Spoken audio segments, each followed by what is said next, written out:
Hello नमस्कार। आप सबका एक बार बेसिक इंग्लिश क्लासेस के यूट्यूब चैनल पे फिर से स्वागत है।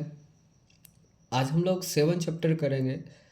जैसे कि आप सबको पता है, हम लोग इससे पहले 6 चैप्टर कंप्लीट कर चुके हैं। अगर आप लोग कंप्लीट नहीं किए तो एक बार आप प्लीज़ पीछे वाले चैप्टर को कंप्लीट कीजिए। टोटल इसमें आपको 10 चैप्टर मिलेगा। ठीक है, जल्दी ही हम लोग कवर कर लेंगे और आपके पास समय भी कम है, तो इसीलिए आप लोग पूरे जी तोड़ मेहनत कीजिए ताकि आपका रिजल्ट आपके सामने बेहतर हो। आज 7 चैप्टर है जिसका नाम क्या है, Macavity the mystery cat. Macavity the mystery cat 7 chapter है। मैकाविटी एक कैट का नाम होता है। जो कैट क्या होता है, एक मिस्ट्री कैट होता है। मिस्ट्री मतलब होता है एक रहस्यमय होता है। ठीक है, और जिनके लेखक कौन है, तो टी.एस. एलियट।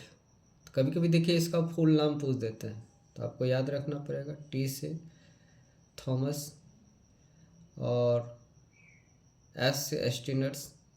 ठीक है, और उसके बाद एलियट तो है, तो ये इनके नाम है पूरा नाम। बॉर्न की बात करते हैं तो इसका बॉर्न 1888 में हुआ। डाइड हो गया कब, तो डाइड हो गया 1965 में हो गया।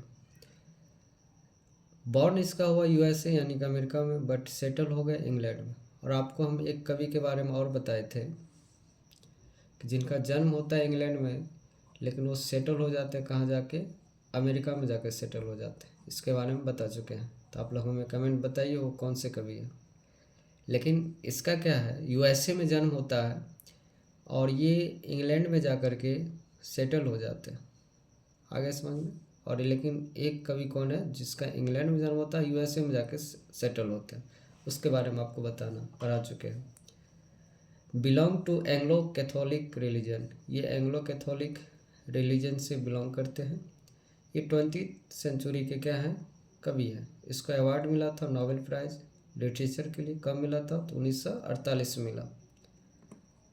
दूसरा इसका वर्क इम्पोर्टेंट है, इसके बारे में जानते हैं। ये कौन कौन से वर्क्स लिखे हैं। पहला है आपका द वेस्टलैंड 1922 में, द होलो मैन 1925 में, आस वेडनेसडे 1930 में, एंड फोर क्वार्टेट्स ये 1943 में। और बात करते हैं आगे। He was also known for his 7 plays particularly. ये 7 अपने 7 प्ले यानी कि नाटक के लिए भी जाने जाते हैं, जिनमें कि कुछ आपको खास है यहाँ पे। मर्डर इन द कैथेड्रल 1935 में, और द कॉकटेल पार्टी, तो ये इनके नाटक है। इसके बारे में बताएगा। इनमें सबसे ज़्यादा आपको द वेस्टलैंड इम्पोर्टेंट है, द कॉकटेल पार्टी और फोर क्वार्टर्स, यानी सब लगभग इसमें इम्पोर्टेंट ही है, जहाँ से आपको एग्जाम में क्वेश्चन दिखेगा ऑब्जेक्टिव में। ठीक है, तो चलिए इससे आगे और देखते हैं इस चैप्टर का क्या थीम है, उसके बारे में बात करते हैं। इस चैप्टर का थीम क्या है जरा समझिए। इट इज ए ह्यूमरस या light poem which is taken from old possum book of practical cats. मतलब क्या, ये एक ह्यूमरस या लाइट पोएम है, एक हास्य या हल्की पोएम है, जो लिया गया कहाँ से, तो old possum books of practical cats से लिया गया। ठीक है, आपसे क्वेश्चन पूछ सकता है कि the Macavity the mystic cat जो है ना, ये कहाँ से लिया गया, तो old possums book of practical cat से लिया गया। In this poem the poet describe, कवि डिस्क्राइब करते हैं, दर्शाते हैं क्या, कि ए माइस्टीरियस कैट नेमली मैकाविटी, एक रहस्यमयी बिल्ला है या बिल्ली है जिसका नाम क्या होता है, जिसका नाम होता है मैकाविटी, जिसका नाम मैकाविटी होता है। आगे इनका समरी भी है जो कि आपके एग्जाम के लिए काफ़ी ज़्यादा इंपॉर्टेंट है, तो यहाँ पे इसका समरी दिया गया है, तो आप स्क्रीनशॉट लेकर के आप इसके समरी को देख सकते हैं, याद कर सकते हैं। बाद में कि हम आपको इसका पैराग्राफ वाइज भी समरी यहाँ पे समझाए हुए हैं हिंदी के साथ, तो इसको भी देख लेते हैं क्या है। ठीक है, देखिए पैराग्राफ 1 में क्या है, यहाँ तक इसका समरी कंप्लीट है, तो आप यहाँ से यहाँ तक लिख देंगे तो आपको 5 मार्क्स यहाँ से कंप्लीट हो जाएगा। बाद में कि इसका पैराग्राफ वाइज भी देखते हैं। Macavity the mystery cat is a descriptive descriptive, ठीक है, poem written by T S. Eliot. Macavity Macavity the mystic cat T S. Eliot द्वारा लिखित एक वर्णनात्मक कविता है, ठीक है। He was an American also poet and a Nobel prize winner. जो कि ये क्या होते हैं, वह एक अमेरिकी कवि भी थे और नोबेल पुरस्कार विजेता भी थे, ठीक है। और इस कविता में उन्होंने एक बिल्ली के खलनायक चरित्र का वर्णन किया गया। मतलब क्या, इसमें एक बिल्ली होता है जो कि एक खलनायक के भूमिका में उसको दिखाए। खलनायक मतलब क्या, क्रिमिनल, मास्टर ऑफ क्रिमिनल, उसके भूमिका में दिखाएगा। जिस तरह से क्रिमिनल जो होते हैं, जो शातिर क्रिमिनल होते हैं, मास्टर ऑफ क्रिमिनल जो होते हैं, वो जब भी कोई क्राइम करते तो अपने पीछे कोई सबूत नहीं छोड़ते हैं। तो बिल्ली भी देखिएगा कि बड़े ही चतुर किस्म के होते हैं। वो भी जब क्राइम करते हैं तो उस जगह अपने पीछे कोई सबूत नहीं छोड़ती है। तो यहाँ पे एक बिल्ली के माध्यम से एक शातिर अपराधी के बारे में बताने का यहाँ पे प्रयास किया गया है। समझ गए। सेकेंड पैराग्राफ में क्या है कि Macavity who is a villainous cat, वह क्या है, एक विलेनियस कैट है, पाजी बिल्ला है, मतलब एक विलेन टाइप का बिल्ला है। Is always up to some crime, जो कि हमेशा कुछ न कुछ क्राइम करता है। ही इज टू क्लेवर, वो इतना क्लेवर है कि to leave any evidence of his guilt, वो इतना ज़्यादा क्लेवर है, इतना ज़्यादा होशियार है कि अपराध के बाद किसी भी सबूत को नहीं छोड़ता, ठीक है, नहीं छोड़ता। और देखिए he is a headache for London police, और वो लंदन पुलिस के लिए क्या बना हुआ है, सिर दर्द बना हुआ है। After crime he is away from the scene dramatically, मतलब क्या, क्राइम के बाद, ठीक है, अपराध के बाद वह नाटकीय रूप से दृश्य से दूर हो जाता है, मतलब उस जगह वो रहता ही नहीं है। जिस तरह से आप क्रिमिनल को आप देख सकते हैं, यहाँ पे तुलना किया गया, ठीक है। आगे अगर हम लोग बात करें पैराग्राफ नेक्स्ट क्या है, sometimes he drinks milk from the kitchen, sometime take away jewellery from the jewel case, sometime breaks the glasses of the house. यानी कि ये कभी देखिएगा कि कभी ये किचन से दूध पी जाता है, तो ये कभी ज्वेलरी शॉप से ज्वेलर चुरा लेते हैं, और कभी घर के कांच को तोड़ देते हैं। और she does a dozen of crime, वो डजन ऑफ मतलब दर्जनों क्राइम करते हैं, बट अवे फ्रॉम हैंड, लेकिन उसके मतलब जब उसके तक हाथ किसी का नहीं पहुंच पाता है, किसी भी कानून का हाथ नहीं पहुंच पाता है, सभी के हाथों से वो दूर निकल जाते हैं। So finally the poet compares her to the Napoleon, इसीलिए पोइट क्या करते हैं, उसका तुलना करते हैं नेपोलियन से। समझ में आ गया। आगे देखते हैं क्या है इसका पैराग्राफ। चलिए, ये तो आपको अब समझा ही दिए कि वो कभी रसोई से दूध पीता है, कभी गहने के डिब्बे से गहने निकाल लेता है, तो कभी घर के शीशे तोड़ देता है।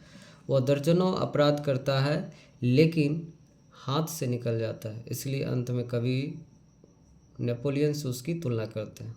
और अंत में आप बोल सकते हैं, it's really a fantastic poem by the T S. Eliot where he has wonderfully drawn the character sketch of a monster cat. वास्तव में यह टी.एस. एलियट की एक शानदार कविता है जहां उन्होंने एक राक्षस रूपी बिल्ली का आश्चर्यजनक रूप यहाँ पे क्या किया गया, चरित्र चित्रण किया है। यानी कि इसको एक मॉन्स्टर कैट कहा गया, एक राक्षस का कैट से तुलना किया गया, कहा गया। समझ गए। अब चलिए आगे देखते हैं इनका ऑब्जेक्टिव क्वेश्चन क्या है, आप लोग भी करेंगे इसका ऑब्जेक्टिव क्वेश्चन। देखिए ऑब्जेक्टिव क्या है, क्योंकि आपके एग्जाम में ऑब्जेक्टिव सीधा बुक से 40 मार्क का दिखेगा, इसीलिए आप इसको इग्नोर नहीं कर सकते, अच्छे से इसका पढ़ना होगा। Who has written the poem Macavity the mystery cat, ये मैकाविटी द मैस्टिकेट पोएम को किसने लिखा, तभी जस्ट बताए टी.एस. एलियट ने। Second question is T S. Eliot belongs to dash and finally settle in dash, कहाँ से बिलोंग करते हैं और सेटल कहाँ हो गए, तो अमेरिका से बिलोंग यानी कि जन्म हुआ, और सेटल कहाँ पर हो गए, इंग्लैंड में। नेक्स्ट क्वेश्चन इज वन, देखिए यहाँ पे क्या है, he was awarded Nobel prize for literature in dash. इसको नोबेल प्राइज कब मिला? तो 1948 में। कब मिला? 1948 में। T S. Eliot was a dash century poet. ये किस सेंचुरी का भी है? तो ये 20th सेंचुरी के। The wasteland is written by dash. Wasteland मैंने बताया इंपॉर्टेंट वर्क्स है, किसके द्वारा लिखा गया? टी.एस. एलियट के द्वारा। Macavity is an dash. Macavity क्या है? एक आउटलॉ। आउटलॉ मतलब क्या? कानून से बाहर, नियम तोड़ने वाले। नेक्स्ट क्वेश्चन क्या है? Macavity is called dash. Macavity क्या है? एक हिडन पॉइंट, छुपा हुआ पंजा। नेक्स्ट क्वेश्चन क्या है? He is called the bafflement for dash. Bafflement का मतलब होता है कन्फ्यूजन। ये किसके लिए कन्फ्यूजन थे? तो बताइए, स्कॉटलैंड यार्ड के लिए कन्फ्यूजन। अब ये स्कॉटलैंड यार्ड क्या है? तो ये हेडक्वार्टर है लंदन पुलिस का, उसके लिए कन्फ्यूजन है। कौन? मैकाविटी। आगे देखते हैं अगला क्या है क्वेश्चन। देखिए नेक्स्ट क्वेश्चन वन इज, देखिए क्या है, व्हाट इज स्कॉटलैंड यार्ड। अभी जस्ट बताइए स्कॉटलैंड यार्ड क्या होता है? तो हेडक्वार्टर ऑफ लंदन पुलिस ये है। नेक्स्ट क्वेश्चन देखिए, Macavity break the law of dash. किस लॉ को तोड़ता है? तो ये ग्रेविटी के लॉ को तोड़ता है। ग्रेविटी का नियम क्या कहता है कि कोई वस्तु अगर ऊपर गया तो नीचे आएगा, लेकिन इसका ये जब ऊपर जाता है या गायब होता है तो ऊपर ही रह जाता है, यानी उसके लॉ को भी ये तोड़ दिया। आगे देखते हैं, Macavity is a dash cat. किस तरह कैट है? ये जिंजर कैट है, फास्ट कैट है। Macavity sways his head like dash. Macavity देखिएगा ध्यान से, अपनी मुंडी को जो हिलाता है किसी चीज़ में मगन होकर के, या जैसे किसी रैट को पकड़ना हो, चूहा को पकड़ना हो, तो अपनी मुंडी को जस्ट स्नेक के जैसे मूव करता है। ठीक है, तो ये स्नेक देख सकते हैं। Macavity is called the dash of depravity. वो किस प्रवृत्ति का है? तो मॉन्स्टर प्रवृत्ति का है, राक्षस प्रवृत्ति का है। नेक्स्ट क्वेश्चन क्या है? नेक्स्ट क्वेश्चन है, मुंगेजोरी and ग्रिडल Bon are also dash. ये भी एक बिल्ली की प्रजाति है, यानी कि दोस्त है।